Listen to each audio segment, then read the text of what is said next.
ನಮ್ ತಾಯಿಯವರಿಗೆ ತುಂಬಾನೇ ಹೆಲ್ತ್ ಅಲ್ಲಿ ತುಂಬಾನೇ ಪ್ರಾಬ್ಲಮ್ ಇತ್ತು ಸರ್. ಅಂದ್ರೆ ಬ್ಯಾಕ್ ಪೇನ್ ಇರ್ಬೋದು, ಮತ್ತೆ ಸುಸ್ತಾಗಿರ್ಬೋದು. ನೋಡ್ಬೇಕಂತ ಹೇಳಿದ್ರೆ ಮೇಡಮ್, ವಾರದಲ್ಲಿ ಎರಡು ಸರ್ತಿ ನಾವು ಹಾಸ್ಪಿಟಲ್ ಹೋಗಿ ಬರ್ತಾನೆ ಇದ್ದೇವೆ ಸರ್, ಬರ್ತಾನೆ ಇದ್ದೇವೆ. ಅದ್ರ ಜೊತೆಯಲ್ಲಿ ಮತ್ತೆ ಅವರಿಗೆ ನ್ಯೂಟ್ರಿಷನ್ಸ್ ಕೂಡ ಸ್ಟಾರ್ಟ್ ಮಾಡಿದ್ದೇವೆ ಸರ್. ಅದೊಂದು ಹರ್ಬಲ್ ಲೈಫ್ ನ್ಯೂಟ್ರಿಷನ್ ಅಂತ ಹೇಳಿ. ಅಂದ್ರೆ ಅವರಿಗೆ ಒಂದು ದಿವಸಕ್ಕೆ ಏನಿಲ್ಲ ಅಂದ್ರೆ 300 ರೂಪಾಯಿ ಖರ್ಚಾಗ್ತದೆ ಸರ್, ಅವ್ರು ಆರೋಗ್ಯವಾಗಿ ಇರ್ಬೇಕಂದ್ರೆ.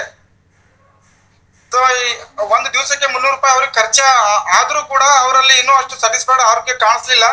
ಸೊ ಇಲ್ಲಿ ಹಳ್ಳಿ ಪದ್ಧತಿಯಿಂದ ದುಡಿಯೋದೇ ಒಂದು 400-500 ಒಂದ್ ದಿವಸಕ್ಕೆ. ಬಟ್ ಇರೋ ಬರೋದೆಲ್ಲ ಅವರಿಗೆ ನಾವು ಖರ್ಚು ಮಾಡ್ತಾ ಇದ್ರೆ ನಮ್ಮ ಪರಿಸ್ಥಿತಿನೂ ಕೂಡ ತುಂಬಾ ಇದಕ್ಕೆ ಹೋಗ್ತಾ ಇತ್ತು ಸರ್.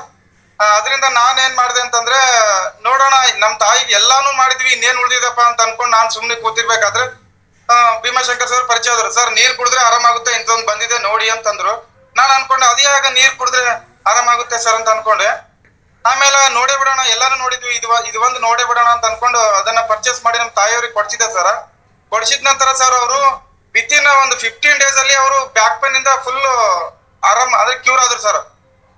ಅಲ್ಲಿಂದ ನನಗೆ ಫುಲ್ ಕಾನ್ಫಿಡೆಂಟ್ ಬಂತು, ಇದೇನು ಈ ಬ್ಯಾಕ್ ಪೇನ್ ಸಲುವಾಗಿ ಎಷ್ಟೆಲ್ಲ ದುಡ್ಡು ಹಾಕಿದೀವಿ, ಬರೀ ಇದೊಂದು ಶಕ್ತಿ ಇದೆ ಅಂತ ಹೇಳಿ ನಾನು ಅದನ್ನ ತಿಳ್ಕೊಂಡೆ ಸರ್. ಮತ್ ನಮ್ಮ ತಂದೆಯವರಿಗೆ ಕೂಡ ಅದನ್ನ ಕೊಡಿಸಿದೆ. ನಮ್ಮ ತಂದೆಯವ್ರು ಕೂಡ ದಮ್ ಬರ್ತಾ ಇತ್ತು ಸರ್, ಅಂದ್ರೆ ಮೆಟ್ಲು ಹತ್ಬೇಕಾದ್ರೆ. ಅದೇ ಅವ್ರಿಗೆ ರಿಸ್ಟ್ ಬ್ಯಾಂಡ್ ಕೈಯಲ್ಲಿ ಕಟ್ಟಿ ನೀರು ವಾಟರ್ ಎನರ್ಜಿ ಪಡೆಯಿಂದ ನೀರು ಕುಡಿಸಿ ಅವ್ರಿಗೆ ಮೆಟ್ಲು ಹತ್ತಕ್ ಹೇಳಿದೆ ಸರ್. ಮೈಲಾಪುರ್, ಯಾದಗಿರಿಯಲ್ಲಿ ಮೈಲಾಪುರ್ ಗುಡ್ಡ ಅಂತ ಬರುತ್ತೆ ಸರ್. ಅದು ಸುಮಾರು 150 ಮೆಟ್ಲಿದೆ ಸರ್. ಅದು ಆ ಮೆಟ್ಲು ಹತ್ಬೇಕಾದ್ರೆ ಅವರು ಪ್ರತಿ ಸರ್ತಿ ಹೋಗ್ಬೇಕಾದ್ರೆ ಒಂದು 10 ಮೆಟ್ಲು ಸ್ಟೆಪ್ ಹತ್ತಿ ಕೂಡ್ತಾ ಇದ್ರು. ಮತ್ತೆ ಆ ಮೆಟ್ಲು ಕಂಪ್ಲೀಟ್ ಹತ್ತಿ ಏರ್ ಇಳಿದ್ರು ಕೂಡ ಅವ್ರಿಗೆ ಏನೂ ಆಗ್ಲಿಲ್ಲ ಸರ್. ಅಂದ್ರೆ ಏನು ದಮ್ಮೇ ಬರ್ಲಿಲ್ಲ. ನನಗೆ ಆಶ್ಚರ್ಯ ಆಗ್ಬಿಡ್ತು, ಏನು ಇಂಥದ್ರಲ್ಲಿ ಇದರಲ್ಲಿ ರಿಸಲ್ಟ್ ಇದೆ ಅಂತ ಅನ್ಕೊಂಡ್ಬಿಟ್ಟೆ. ಅವರಿಂದಾಗಿ ಮತ್ತೆ ನನಗೂ ಕೂಡ ಬ್ಯಾಕ್ ಪೇನ್ ಇತ್ತು ಸರ್, ಅದು ಕೂಡ ಕಮ್ಮಿ ಆಯ್ತು. ನಾನು ಒಂದು ಮಿರಾಕಲ್ ರಿಸಲ್ಟ್ ಇದೆ ಸರ್, ನನಗೆ ನಂಬಕ್ ಅಸಾಧ್ಯ.